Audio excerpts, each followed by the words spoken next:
Hello everyone, welcome you all at my YouTube channel the nursing academy. Myself Purnima. आज का हमारा topic है scope and branches of psychology. So जैसा कि हमने साइकोलॉजी में यूनिट फर्स्ट स्टार्ट किया है इंट्रोडक्शन से, जिसमें इससे प्रीवियस क्लास में हमने introduction, meaning and definitions of psychology के बारे में डिस्कस किया था। आज हम बेसिकली पढ़ेंगे डेवलपमेंट ऑफ साइकोलॉजी, जिसमें स्कोप एंड ब्रांचेज के बारे में आज हम डिस्कस करेंगे। मेथड्स हम नेक्स्ट क्लास में डिस्कस करेंगे। तो आज हम बेसिकली पढ़ेंगे scope and branches of psychology. यहाँ पर हमने छोटे छोटे क्लासेस रखे हैं जिससे आपको टॉपिक जो है समझने में आसानी हो, अच्छे से समझ में आ जाए और आपका इंटरेस्ट भी बना रहे। तो आज हम डिस्कस करेंगे scope and branches of psychology. Psychology का क्या स्कोप है और इसके कौन कौन से ब्रांचेज हैं। Scope and branches of psychology में यहाँ पर हम स्कोप से समझते हैं। वर्ड स्कोप आपने सुना होगा बहुत, जब भी आपने 10th के बाद एडमिशन लिया होगा तो वहाँ पर सब्जेक्ट चूज करने में मैथ, बायो, कॉमर्स क्या चूज करें, उसमें आपने देखा होगा कि इसका स्कोप अच्छा है तो वो आपने चूज किया। इसके अलावा यहाँ पर एग्जांपल जैसे बेसिक यहाँ पर बीएससी नर्सिंग का ही लेते हैं, फिर नर्सिंग कोर्स है जो आपने चूज किया होगा।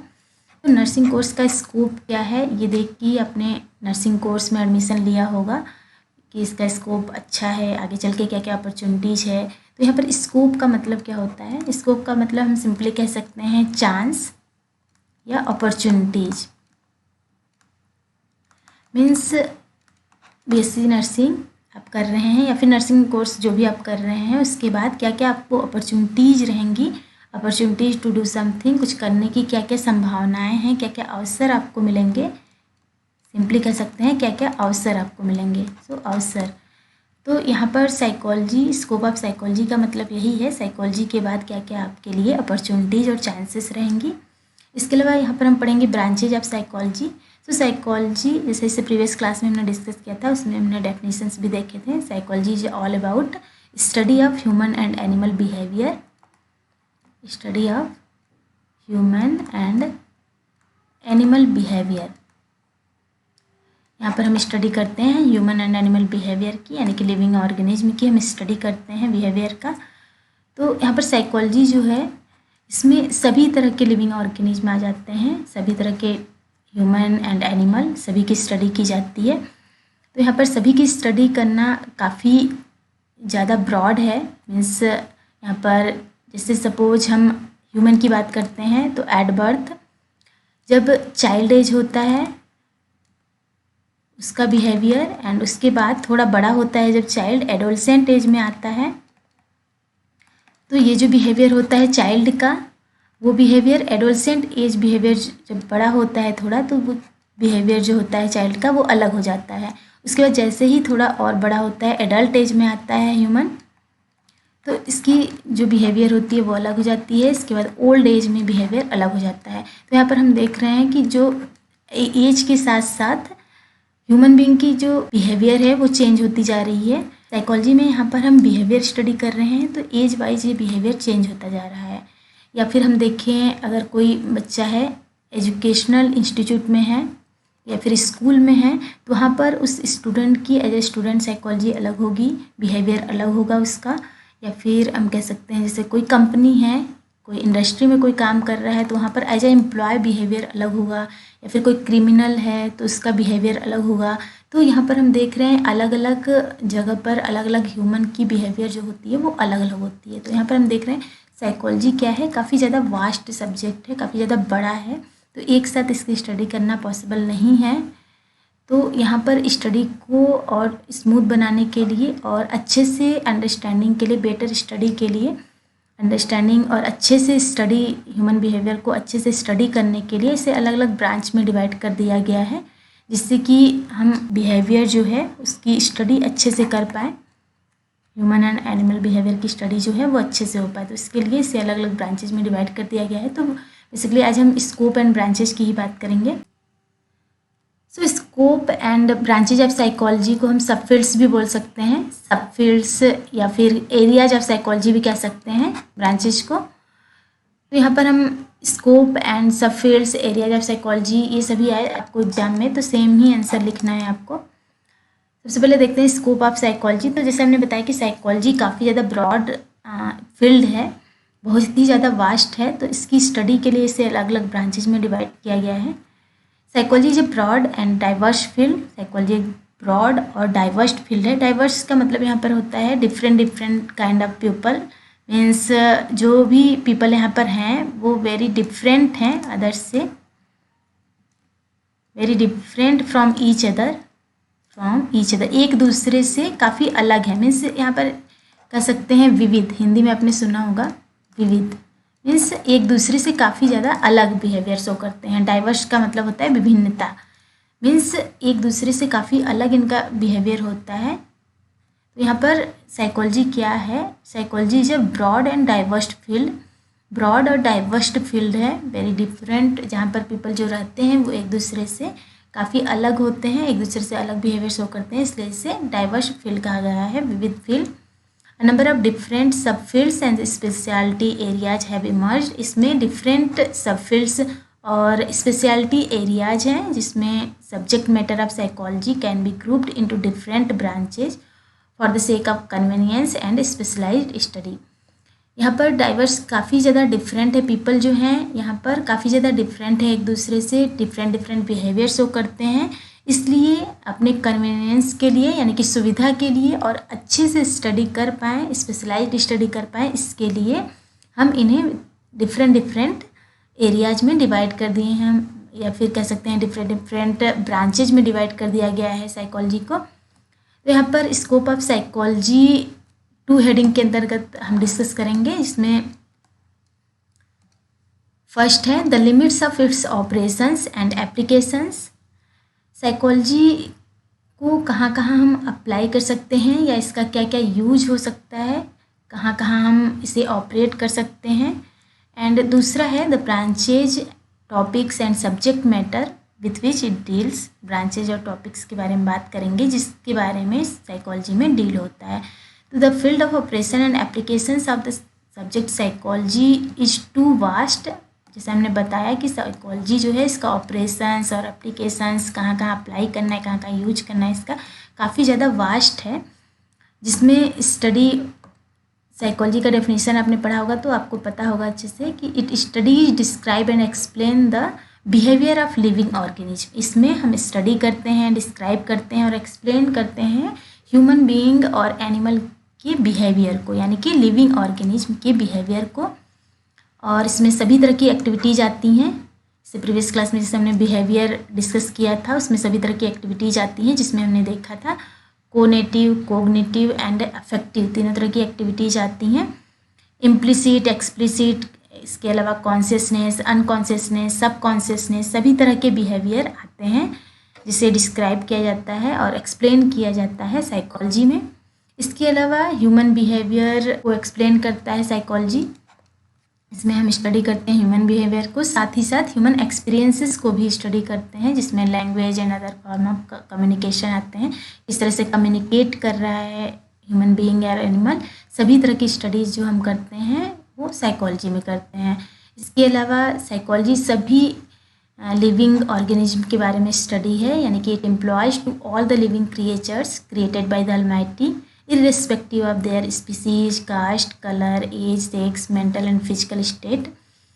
यहाँ पर कोई भी मीन्स डिफरेंस नहीं है कि हाँ किसी पर्टिकुलर स्पीसीज या कास्ट का हमें स्टडी करना है या फिर इस कास्ट के लिए स्टडी नहीं है, तो इस तरह की चीज़ें नहीं हैं यहाँ पर। ये सभी साइकोलॉजी जो है वो सभी लिविंग ऑर्गेनिज्म के लिए या फिर लिविंग क्रिएचर्स के लिए जिसे भगवान ने बनाया है सभी के लिए ये सेम है। तो सभी की स्टडी यहाँ पर करना है, चाहे वो किसी भी कास्ट का हो, कलर का हो, एज, सेक्स, मेंटल या फिजिकल किसी भी स्टेट का हो, यानी कि नॉर्मल एबनॉर्मल सभी की स्टडी हम करते हैं साइकोलॉजी में। 10 normal, adult, old person, criminals हो, पेशेंट हो, वर्कर, ऑफिशियल्स, एबनॉर्मल हो, adolescent, student, teacher, parents, consumers, सभी तरह के ह्यूमन बीइंग की स्टडी जो होती है वो सब्जेक्ट साइकोलॉजी के अंतर्गत आती है। तो यहाँ पर हम कह सकते हैं वन वर्ड में कि सभी लिविंग क्रिएचर्स जो क्रिएटेड हैं ऑलमाइटी से, क्रिएटेड हैं गॉड के द्वारा, उन सभी के बिहेवियर की स्टडी हम करते हैं साइकोलॉजी में। इंसेक्ट, बर्ड्स और प्लांट लाइफ की भी स्टडी की जाती है, बिहेवियर की स्टडी की जाती है साइकोलॉजी में। तो ह्यूमन बीइंग के अलावा animal, insects, birds, plant life की भी स्टडी यहाँ पर हम साइकोलॉजी में करते हैं। तो यहाँ पर साइकोलॉजी के ब्रांचेस की बात करें तो इसे 2 पार्ट में डिवाइड किया गया है कन्वीनियंस के अकॉर्डिंग, मीन्स यहाँ पर अच्छे से हम अंडरस्टैंड कर पाएँ, तो उसके लिए हम इसे 2 पार्ट में डिवाइड करते हैं। फर्स्ट है प्योर साइकोलॉजी एंड सेकेंड है अप्लाइड साइकोलॉजी। प्योर साइकोलॉजी क्या होता है यहाँ पर? Pure psychology and applied psychology, यहाँ पर नेम से क्लियर हो रहा होगा आपको। अप्लाइड मीन्स अप्लाई करना, pure means pure psychology. Pure में क्या करते हैं, मतलब स्टडी करते हैं, मीन्स इसमें जो भी थियरी होती है, जो भी फ्रेमवर्क बनाना होता है, जो भी स्टडी होती है, वो सारी स्टडी वाली चीज़ें जो होती हैं, बिहेवियर की स्टडी, वो प्योर साइकोलॉजी के अंतर्गत हम पढ़ेंगे। एंड अप्लाइड में जो भी थियरी हमने पढ़ा है उसको अप्लाई करेंगे। मीन्स जैसा कि आप क्लिनिकल में जाएंगे तो क्लिनिकल पोस्टिंग जब आपकी होगी तो जो भी अपने क्लासेस में थियरी पढ़ी होती है वही अप्लाई करते हैं वहाँ पे। तो सेम यही चीज़ यहाँ पर भी है। प्योर साइकोलॉजी क्या होता है? Pure psychology provides the framework and theory. ये एक फ्रेमवर्क और थियरी प्रोवाइड करते हैं। मीन्स इस प्योर साइकोलॉजी में हम पढ़ते हैं थियरी, मीन्स किस तरह से हमें ह्यूमन बिहेवियर की स्टडी करना है, उसमें क्या क्या आते हैं, ये हम स्टडी करेंगे यहाँ पर। Study it's content deals with formulation of psychological principles and theory. इसमें हम साइकोलॉजिकल प्रिंसिपल्स और थियरीज फॉर्मुलेट करेंगे। It suggest various methods and technique for the analysis, assessment and modification and improvement of behaviour. यहाँ पर हम सभी तरह के तरीके के बारे में जानेंगे, वेरियस मेथड्स के बारे में जानेंगे, टेक्निक्स के बारे में जानेंगे, डिस्कस करेंगे, जिससे एनालिसिस, असेसमेंट, मॉडिफिकेशन और इम्प्रूवमेंट ऑफ बिहेवियर हो सके। तो सभी तरह की स्टडीज ही करते हैं प्योर साइकोलॉजी में। अब अप्लाइड साइकोलॉजी में क्या होता है? अप्लाइड साइकोलॉजी में the theory generated and discussed through pure psychology finds it's practical shape. यहाँ पर जो भी हमने थियरी पढ़ी है, जो भी थियरी जनरेट हुई है, डिस्कस की गई है प्योर साइकोलॉजी में, उसे यहाँ पर प्रैक्टिकल शेप देंगे, यानी कि अप्लाई करेंगे। Here we discuss the ways and means of the application of psychological rules, principles, theories, techniques with reference to real practical situation। यहाँ पर जो भी चीज़ें हमने पढ़ी हैं, जो भी थियरी डिस्कस किया है हमने, ways and means of application of psychological rules, जो भी हमने रूल्स साइकोलॉजिकल रूल्स बनाए हैं, प्रिंसिपल्स बनाए हैं, इसके अलावा थियरी और टेक्निक्स जो भी पढ़े हैं प्योर साइकोलॉजी में, वो सारी चीज़ें यहाँ पर रियल प्रैक्टिकल सिचुएशन में अप्लाई करेंगे। तो ये हो गया अप्लाइड साइकोलॉजी के अंतर्गत। तो यहाँ पर अलग अलग ब्रांचेज हैं। फर्स्ट सबसे पहले बात करते हैं प्योर साइकोलॉजी के ब्रांचेज की। प्योर साइकोलॉजी में कौन कौन से ब्रांच आएंगे, कौन कौन से साइकोलॉजी आएगी? तो यहाँ पर फर्स्ट है जनरल साइकोलॉजी। जनरल आपको नेम से क्लियर हो रहा होगा जनरल साइकोलॉजी क्या होता है। General psychology means daily life में जो भी एक्टिविटीज़ होती हैं, मीन्स नॉर्मल बिहेवियर कह सकते हैं। नॉर्मल बिहेवियर जो होता है वो हम जनरल साइकोलॉजी के अंतर्गत पढ़ते हैं। सो इसमें क्या होता है, general psychology is relatively a large area और field of psychology which deals with the fundamental rules, principles and theories of psychology in relation to the study of behavior of normal adult human beings। ये बहुत ही broad area होता है, large area होता है psychology का, general psychology, जिसमें इस field of psychology में क्या करते हैं, या डील करता है फंडामेंटल रूल्स, प्रिंसिपल्स और थियरीज ऑफ साइकोलॉजी, जो कि नॉर्मल ह्यूमन बीइंग का होता है। नॉर्मल एडल्ट ह्यूमन बीइंग की जो बिहेवियर होती है उसके बारे में स्टडी किया जाता है यहाँ पर। ये जनरल साइकोलॉजी में आ गया। जनरल नेम से आपको क्लियर हो रहा होगा, इसमें ज़्यादा कुछ बताने वाली चीज़ नहीं है। नेक्स्ट हम बात करते हैं एबनॉर्मल साइकोलॉजी।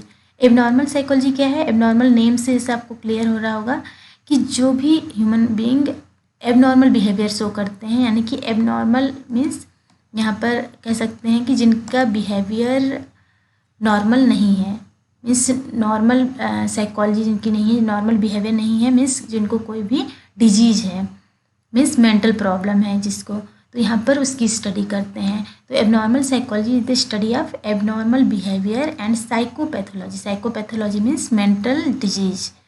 तो यहाँ पर ऐसे पर्सन की स्टडी करेंगे जिनका बिहेवियर एबनॉर्मल है या फिर उनको कोई मेंटल डिजीज है। This specialty area is focused on research and treatment of a variety of mental disorders and is linked to psychotherapy and clinical psychology. ये स्पेशलिटी एरिया होता है जो कि फोकस करता है research and treatment of variety of mental disorder, अलग अलग तरीके के मेंटल डिसऑर्डर को किस तरह से ट्रीट करें उनके बारे में रिसर्च करता है। और ये लिंक होता है साइकोथेरेपीज एंड क्लिनिकल साइकोलॉजी से लिंक्ड होता है, एबनॉर्मल साइकोलॉजी। नेक्स्ट है social psychology. Social means social interaction and communication, interpersonal relationship, ये सारी चीज़ें आ जाएंगी सोशल साइकोलॉजी में।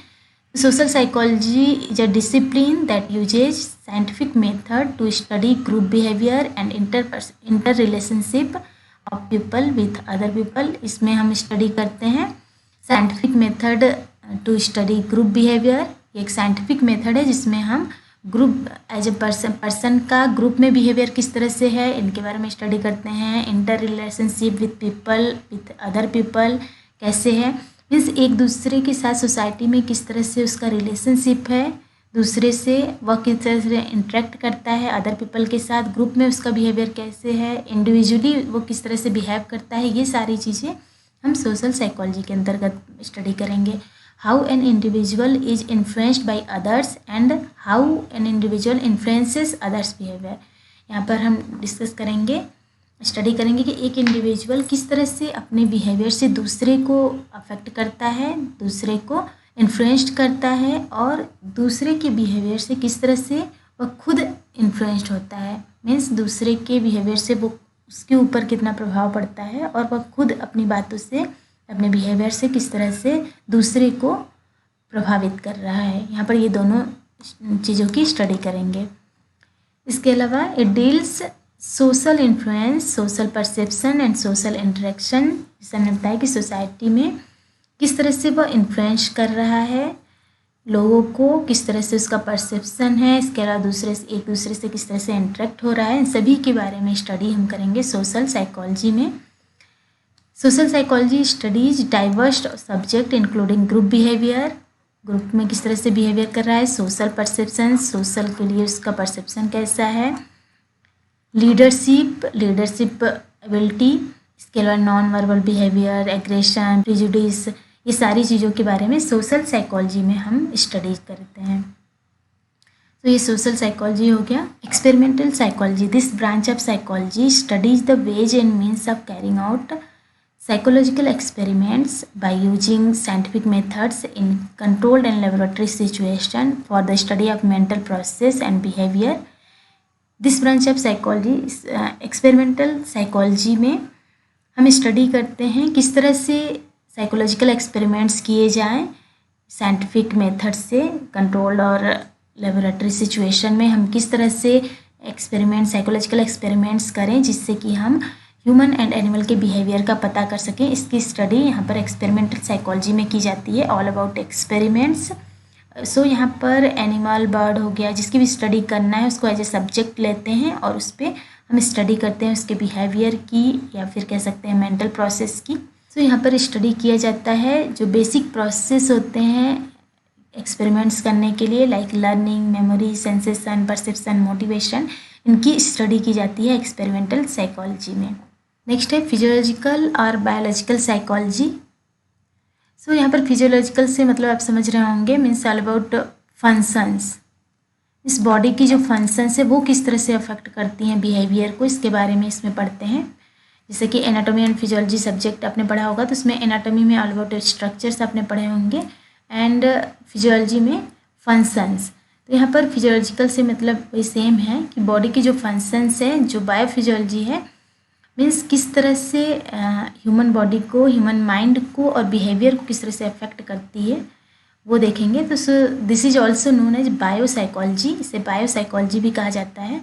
Studies how biological process influence the mind and the behaviour. जैसे हमने बताया कि जो बायोलॉजिकल प्रोसेस हो रहे हैं, जो ह्यूमन बॉडी में फंक्शनिंग चल रही है अंदर, फिजियोलॉजिकल प्रोसेस जो हो रहे हैं वो किस तरह से माइंड और बिहेवियर को अफेक्ट कर रहे हैं, किस तरह से अफेक्ट करते हैं, इन्फ्लुएंस करते हैं, ये चीज़ें आती हैं बायोलॉजिकल साइकोलॉजी के अंदर। This area is closely linked to neuroscience, ये न्यूरोसाइंस से इंटर रिलेटेड रहता है, लिंक्ड रहता है, और utilises tools such as MRI, PT scans to look at the brain injury and brain abnormalities. यहाँ पर ढेर सारे जो टूल्स होते हैं वो यूज किए जाते हैं, लाइक मैग्नेटिक रेजोनेंस इमेजिंग यानी MRI and proton emission tomography. ये सारे स्कैन्स होते हैं, टूल्स होते हैं जो कि यूज किए जाते हैं ब्रेन में कोई इंजरी है या फिर कोई भी एबनॉर्मलिटीज़ है उसको चेक करने के लिए। तो ये जो फिजियोलॉजिकल प्रोसेस होती हैं, जो भी बायोलॉजिकल प्रोसेस होते हैं, ये इनडायरेक्टली डायरेक्टली इन्फ्लुएंस करते हैं ह्यूमन बॉडी को एंड बिहेवियर को, जो कि हम पढ़ते हैं फिजियोलॉजिकल एंड बायोलॉजिकल साइकोलॉजी में किस तरह से इफेक्ट कर रहे हैं, इनकी स्टडी की जाती है। Next parapsychology. सो ये पैरासाइकोलॉजी क्या करता है, डील करता है एक्स्ट्रा सेंसरी परसेप्शन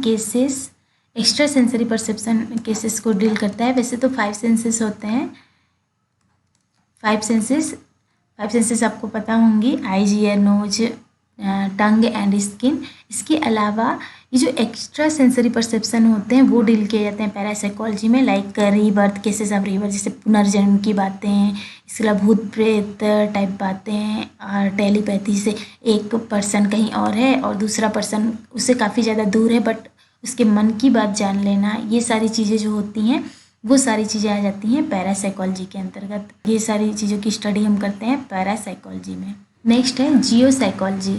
जियोसाइकोलॉजी नेम से इससे पता चल रहा होगा, जियोग्राफी आपने पढ़ा होगा तो weather, climate, all about environment, ये सारी चीज़ें। तो जियोसाइकोलॉजी में हम क्या डील करते हैं, geopsychology describes and explains the relation of physical environment particularly weather, climate, soil and landscape with behaviour. इसमें हम स्टडी करते हैं कि किस तरह से एनवायरनमेंट्स जो है, पर्टिकुलर एनवायरनमेंट, ह्यूमन का एनवायरनमेंट, क्लाइमेट, वहाँ का वेदर, मौसम, ये सारी चीज़ें बिहेवियर को किस तरह से इफ़ेक्ट करती हैं, किस तरह से बिहेवियर को इन्फ्लुएंस करती हैं, ये सारी चीज़ों की स्टडी की जाती है जियोसाइकोलॉजी में। मीन्स यहाँ पर एग्जांपल हम देख सकते हैं, जैसे कि अगर सपोज कोई पर्सन है वो काफ़ी ज़्यादा ठंडे जगह पे रहता है और अचानक से वो गर्मी वाले जगह पे चला जा रहा है और वहाँ पर टेम्परेचर काफ़ी ज़्यादा है, तो काफ़ी ज़्यादा टेम्परेचर की वजह से उसे काफ़ी ज़्यादा मीन्स गर्मी फील हो रहा है और काफ़ी ज़्यादा से वो बेचैन हो रहा है और उसकी वजह से उसका बिहेवियर जो है वो अफेक्ट हो रहा है और काफ़ी ज़्यादा वो इरिटेशन वाला बिहेवियर कर रहा है। तो ये सारी चीज़ें जो आएंगी वो जियोसाइकोलॉजी के अंतर्गत आएंगी, क्योंकि यहाँ पर जो वेदर है, जो क्लाइमेट है, उससे उसका बिहेवियर अफेक्ट हो रहा है। लाइक यही जहाँ पर बारिश नहीं हो रही है, मीन्स रेनी सीजन है बट बारिश नहीं हो रही है, बट वहाँ पर बारिश नहीं हो रही है तो वो पर्सन जो है वो सोच रहा है कि कुछ बारिश हो जाए, बट जब वही बारिश लगातार 1 वीक हो जाती है और ज़्यादा, तब बारिश से भी जो पर्सन है वो काफ़ी ज़्यादा डिप्रेस्ड फील करने लगता है, क्योंकि उससे उसकी जो डेली लाइफ एक्टिविटीज़ हैं वो डिस्टर्ब होती हैं, तो उसकी वजह से भी उसका बिहेवियर जो होता है वो चेंज होता है, बिहेवियर अफेक्ट होता है। तो यहाँ पर जियोसाइकोलॉजी में यही पढ़ते हैं कि वेदर और क्लाइमेट, पर्टिकुलरली एनवायरनमेंट, किस तरह से अफेक्ट कर रहा है बिहेवियर को। Next developmental psychology. Developmental psychology जैसे हमने स्टार्टिंग में ही बताया, यहाँ पर डेवलपमेंट से आपको समझ में आ रहा होगा कि स्टेप बाय स्टेप, जैसे कि कोई पर्सन है, कोई ह्यूमन बीइंग है, वो स्टेप बाय स्टेप जब भी उसका डेवलपमेंट होता है तो किस तरह से उसके बिहेवियर में चेंज होता है, ये सारी चीज़ें यहाँ पर डेवलपमेंटल साइकोलॉजी में स्टडी करते हैं। तो developmental psychology is the branch of psychology that looks at human growth and development over the life span. Life span में ग्रोथ एंड डेवलपमेंट किस तरह से हो रहा है इसकी स्टडी करते हैं। Theories often focus on the development of cognitive abilities, morality, social functioning, identity and other life areas. यहाँ पर थियरी के बारे में स्टडी करते हैं, थियरीज जिसमें फोकस करते हैं डेवलपमेंट ऑफ कॉग्निटिव एबिलिटीज़, जो भी पर्सन है उसकी cognitive abilities, behaviour, identity, morality, social functioning के बारे में स्टडी की जाती है कि उनका ग्रोथ एंड डेवलपमेंट किस तरह से हो रहा है। इसके अकॉर्डिंग यहाँ पर डिवाइड कर दिया गया है डेवलपमेंटल साइकोलॉजी को अलग अलग एज के according. Means child psychology, child age में जो बिहेवियर शो कर रहा है उस चाइल्ड साइकोलॉजी के अंतर्गत रखा गया है। उसके बाद adolescent psychology, then adult psychology and last में ओल्ड एज साइकोलॉजी। यहाँ पर ओल्ड एज नहीं लिखा हुआ है, ओल्ड एज साइकोलॉजी। सो इससे भी फर्दर डिवाइडेड कर दिया गया है अलग अलग ब्रांचेज में। सो ये डेवलपमेंटल साइकोलॉजी आपको आगे यूनिट में पढ़ने को मिलेगा, तो आपका एक अलग से यूनिट है। नेक्स्ट है comparative psychology. Comparative psychology the branch of psychology concern with the study of animal behaviour. इसमें एनिमल बिहेवियर की स्टडी करते हैं और फिर कंपेयर करते हैं ह्यूमन बिहेवियर की स्टडी करने के लिए। The study of animal behaviour can lead to a deeper and broader understanding of human psychology. So animal behaviour की स्टडी करते हैं जिससे कि हम एक डीपर और ब्रॉडर अंडरस्टैंडिंग ह्यूमन साइकोलॉजी की हमें हो पाए, ह्यूमन बिहेवियर की हम अच्छे से स्टडी कर पाए इसके लिए। Next cognitive psychology. कॉग्निटिव से नेम से आपको पता होगा, इंटेलेक्चुअल कह सकते हैं या फिर ब्रेनफुल एक्टिविटी जो होती हैं उसकी बात कर रहे हैं यहाँ पर। तो कॉग्निटिव साइकोलॉजी में क्या करते हैं? Cognitive psychology the study of human thought process and cognitions. यहाँ पर ह्यूमन थॉट प्रोसेस और कॉग्निशन के बारे में स्टडी करते हैं। इंटेलेक्चुअल पर्सपेक्टिव यहाँ पर देखते हैं। सो यहाँ पर थॉट प्रोसेस की स्टडी करते हैं। Cognitive psychologist study topics such as attention, memory, perception, decision making, problem solving and language acquisition. So यहाँ पर अटेंशन, मेमोरी, परसेप्शन ये सारी जो कॉग्निटिव प्रोसेस की स्टडी होती है यहाँ पर बेसिकली, तो वो कॉग्निटिव साइकोलॉजी के अंतर्गत आएगा। तो ये सारे जो हैं ब्रांचेज ये हमने पढ़ा, प्योर साइकोलॉजी के ब्रांचेस थे ये सारे। प्योर साइकोलॉजी में हमने देखा मतलब थियरी जिसकी हम स्टडी कर रहे हैं। तो प्योर साइकोलॉजी में हमने क्या किया, सभी की बिहेवियर के बारे में स्टडी किया। यहाँ पर ब्रांचेज ऑफ अप्लाइड साइकोलॉजी की बात करते हैं, जहाँ पर जो भी थियरी हमने पढ़े हैं, जो भी स्टडी किया है उसको अप्लाई करेंगे। यहाँ पर अप्लाइड साइकोलॉजी में फर्स्ट है एजुकेशनल साइकोलॉजी। एजुकेशनल इस नेम से आपको क्लियर हो रहा होगा। एजुकेशनल इंस्टीट्यूशन में जो साइकोलॉजी होती है उसे एजुकेशनल साइकोलॉजी कहेंगे। Means it is the branch of applied psychology. Applied psychology की ब्रांच है with try to apply the psychological principles, theories and technique to human behaviour in educational situation. यहाँ पर एजुकेशनल सिचुएशन में जो भी हमने theory पढ़ी है, जो भी प्रिंसिपल्स पढ़े हैं, जो भी टेक्निक है ह्यूमन बिहेवियर को जानने का, उसे समझने का, वो सारा अप्लाई करते हैं एजुकेशनल सिचुएशन में। The subject matter of this branch covers psychological ways and means of improving all aspect of the teaching and learning process. यहाँ पर जो भी हमने थियरीज पढ़ी हैं, जो भी प्रिंसिपल्स पढ़े हैं उसको अप्लाई करते हैं। जो भी साइकोलॉजिकल वेज एंड मीन्स हमने पढ़े हैं, साइकोलॉजिकल मेथड्स पढ़े हैं, वो सभी यहाँ पर हम यूज करते हैं टीचिंग और लर्निंग प्रोसेस को इम्प्रूव करने के लिए। Educational psychologists are most often involved in increase in the efficiency of learning in school by applying psychological knowledge about learning and motivation। यहाँ पर लर्निंग और मोटिवेशन साइकोलॉजिकल नॉलेज का use करके, उसे अप्लाई करके हम एफिशिएंसी बढ़ाते हैं यहाँ पर लर्निंग की। स्कूल्स में एंड इंस्टीट्यूट्स में जो स्टूडेंट की लर्निंग कैपेसिटी है और एफिशिएंसी है उसे इंक्रीज किया जाता है ताकि वो अच्छे से लर्न कर पाएँ थिंग को और अच्छे से मोटिवेट हो पाए। तो उन्हें अलग अलग थियरी अप्लाई करके उन्हें एजुकेट किया जाता है। तो यहाँ पर जो थियरी हमने पढ़ी है, जो भी प्रिंसिपल्स पढ़े हैं, वो एजुकेशनल सिचुएशन में, एजुकेशनल इंस्टीट्यूट में अप्लाई करना होता है।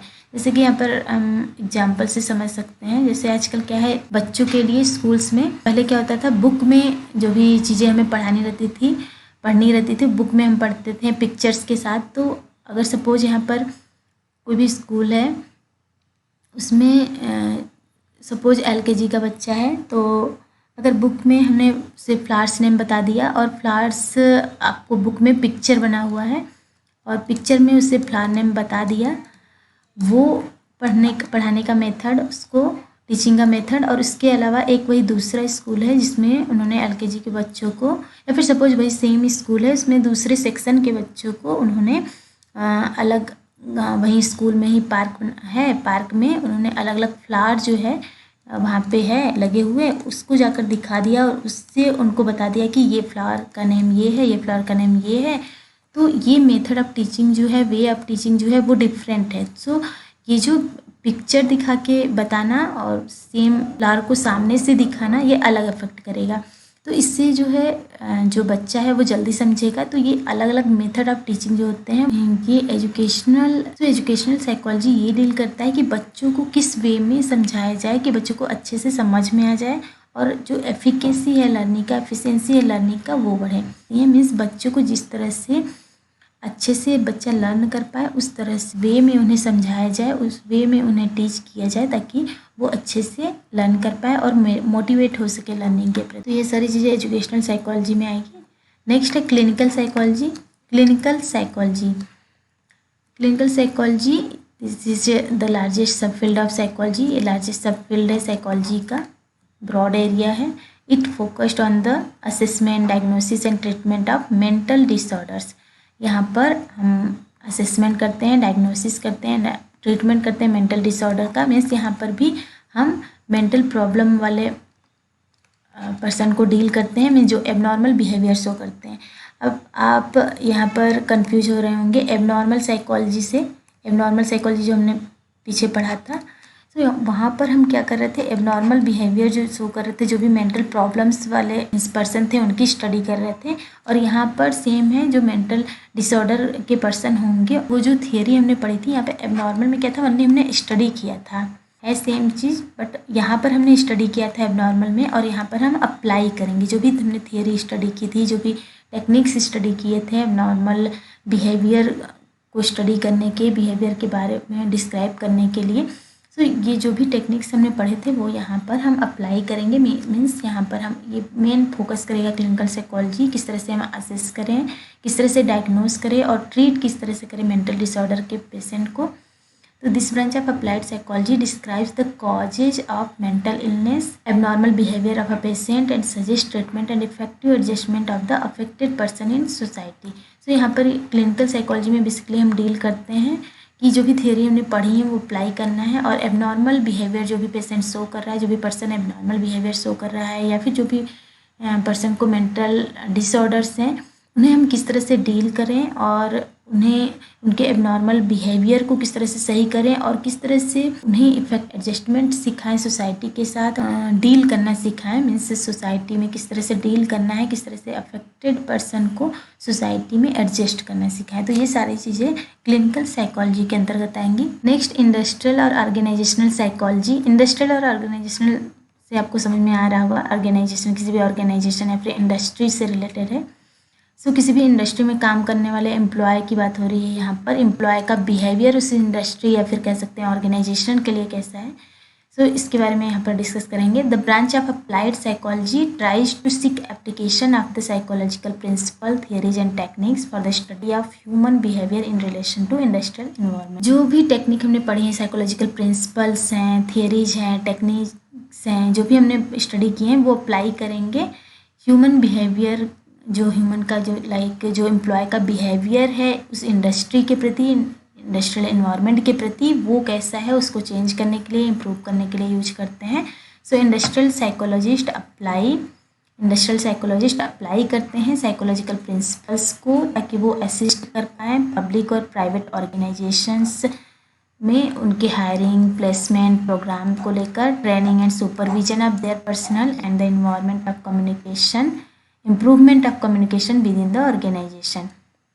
इंडस्ट्रियल साइकोलॉजी बेसिकली यूज किया जाता है ताकि जो भी किसी भी सेक्टर में है, पब्लिक सेक्टर, प्राइवेट सेक्टर में, जो भी ऑर्गेनाइजेशंस में जो भी वहाँ के एम्प्लॉय हैं उनके लिए किया जाता है। उनके हायरिंग से लेके, यानी कि रिक्रूटमेंट से लेकर, उनका रिक्रूटमेंट किस तरह से करना है, किस बेस पे उन्हें रिक्रूट कर रहे हैं, रिक्रूटमेंट से उनका साइकोलॉजिकल जो प्रोसेस है शुरू हो जाता है। लाइक जो भी प्रिंसिपल्स हैं, अगर हम रिक्रूटमेंट के टाइम देखें तो वहाँ पर एक जो कमेटी होती है उसमें एक साइकोलॉजिस्ट भी होते हैं जो कि पर्सन को अलग से ऑब्जर्व करते हैं, उनके बिहेवियर को ऑब्जर्व करते हैं। तो ये प्रोसेस जो होता है किसी भी ऑर्गेनाइजेशन में, मीन्स रिक्रूटमेंट से ही शुरू हो जाता है। फिर रिक्रूटमेंट के बाद जो भी, यानी कि हायरिंग, मीन्स उसके बाद किस प्लेस पर उसको पोस्ट पर प्लेसमेंट देना है, ये उसके बाद जो भी प्रोग्राम्स हैं, ट्रेनिंग्स दी जाती है उनको, और उन्हें सुपरवाइज किया जाता है पर्सनल को एज ए पर्सन, ताकि जो भी पर्सन हम रिक्रूट कर रहे हैं उसकी एबिलिटी के अकॉर्डिंग रिक्रूट कर रहे हैं, उसका बिहेवियर कैसा होगा ऑर्गेनाइजेशन में, किस तरह से वो हमारे ऑर्गेनाइजेशन के लिए फिट बैठ पा रहा है, नहीं बैठ पा रहा है, उसके अकॉर्डिंग उसे प्लेस करेंगे, उसे प्लेसमेंट देंगे। फिर उसके बाद जब प्लेसमेंट हो जाएगा कैंडिडेट का, तो बीच बीच में उन्हें ट्रेनिंग प्रोग्राम्स और अलग अलग सुपरवाइज करते रहेंगे और ट्रेनिंग प्रोग्राम्स अलग अलग करते रहेंगे ऑर्गेनाइजेशन में, और इफ़ेक्टिव कम्युनिकेशन के तरीके के बारे में उनको बताते रहेंगे और उन्हें properly educate, means properly training देते रहेंगे बीच में। जैसे इन सर्विस एजुकेशन होते हैं, प्रोग्राम्स जो है वो कराते रहेंगे ताकि इंटरेस्ट ऑर्गेनाइजेशन के लिए बना रहे, एक ग्रुप में ऑर्गेनाइजेशन के लिए काम करें। सो यहाँ पर साइकोलॉजिस्ट टेक्निक्स यूज करते हैं ताकि एम्प्लॉय हैं, कंपनी में एम्प्लॉय हैं, उनका एक हार्मोनियस रिलेशनशिप बना रहे, एम्प्लॉय के बीच बना रहे, एक दूसरे के बीच बना रहे, वो एज अ ग्रुप मेंबर बन के एज अ ग्रुप में काम करें ताकि जो प्रोडक्टिविटी है वो हाई हो, प्रोडक्टिविटी इंक्रीज हो, ताकि उनके ऑर्गेनाइजेशन की प्रोडक्टिविटी इंक्रीज हो।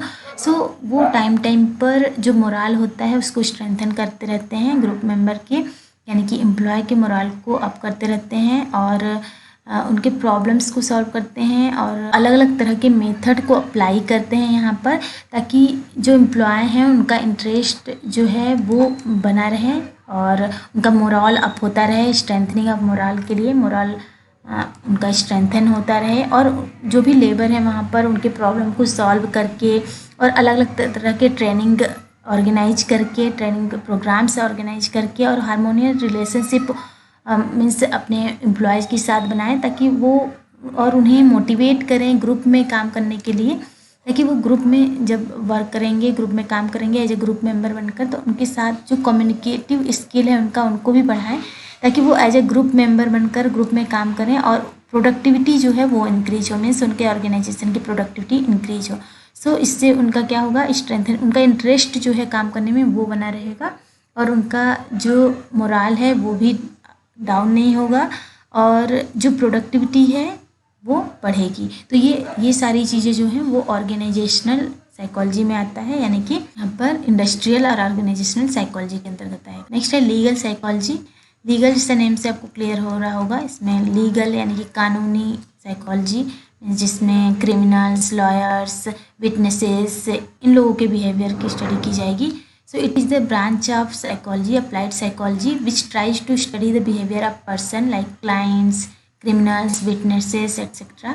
इस branch of applied psychology में person like client, criminal, witnesses के बिहेवियर की स्टडी की जाती है with the help of application of psychological principles and technique, psychological principles और टेक्निक यूज करके।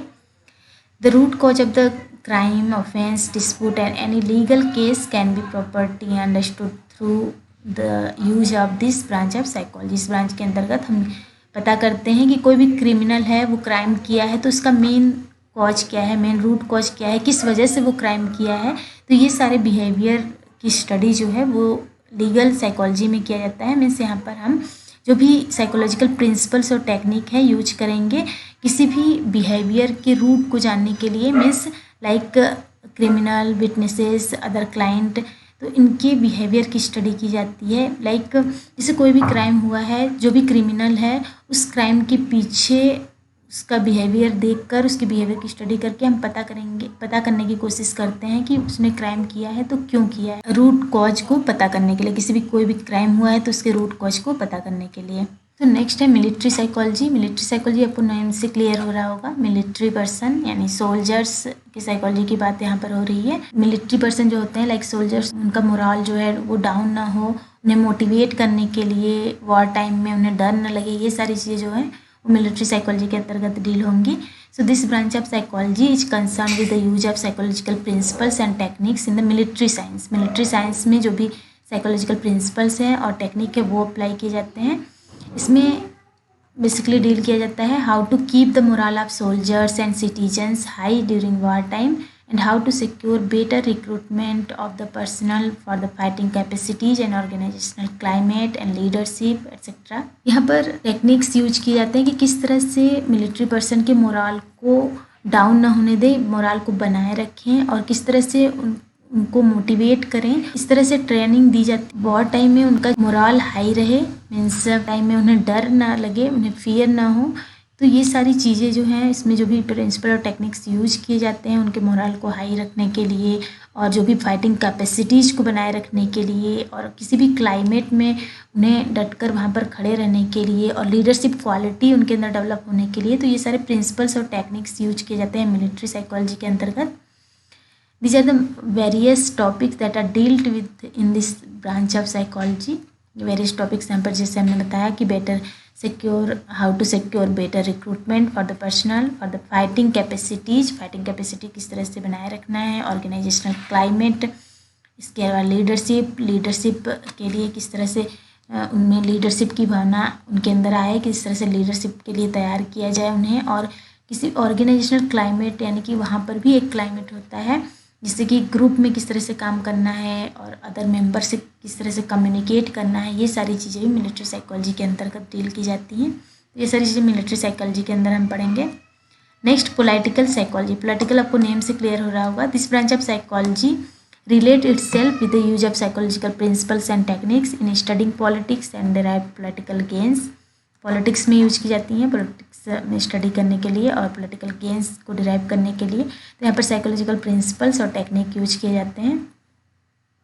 नेक्स्ट स्कूल साइकोलॉजी, ये सेम एजुकेशनल साइकोलॉजी ही है। मीन्स यहाँ पर स्टडी करने के लिए एजुकेशनल सिस्टम में साइकोलॉजी को अप्लाई किया जाता है, जिस चिल्ड्रन के इमोशनल, सोशल और एकेडमिक इशूज को सॉल्व करने के लिए, रिजॉल्व करने के लिए।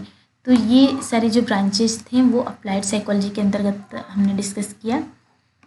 सो यहाँ पर आज हमने बेसिकली डिस्कस किया branches of scope and branches of psychology, जिसमें स्कोप ऑफ ब्रांचेज को 2 पार्ट में डिवाइड किया गया है, ब्रांचेज को प्योर एंड अप्लाइड साइकोलॉजी। ये सारी जो स्टडी वाली चीज़ें होती हैं वो प्योर साइकोलॉजी के अंतर्गत हम डिस्कस करते हैं, एंड अप्लाइड साइकोलॉजी के अंतर्गत हम जो भी थियरी हमने पढ़ी है उसको अप्लाई करते हैं। सो यहाँ पर प्योर साइकोलॉजी में हमने देखा general psychology, abnormal psychology, social psychology and इसके अलावा experimental psychology, parapsychology, physiological psychology या फिर जिसे हम बायोलॉजिकल साइकोलॉजी भी कह रहते हैं, geopsychology and developmental psychology, इसके अलावा comparative psychology, cognitive psychology. And after that applied psychology में हमने देखा educational psychology, and educational psychology के बाद हमने डिस्कस किया क्लिनिकल साइकोलॉजी, इंडस्ट्रियल और ऑर्गेनाइजेशनल साइकोलॉजी, इसके बाद legal psychology, and after that military psychology and political psychology. So ये सारी चीज़ें अप्लाइड साइकोलॉजी के अंतर्गत आएगी। सो आज बेसिकली हमने डिस्कस किया scope and branches of psychology. Next class में हम डिस्कस करेंगे methods of psychology. So I hope आपको आज का क्लास समझ में आ गया होगा। जो भी आपको क्वेरी हो वो आप कमेंट बॉक्स में पूछ सकते हैं। Thank you.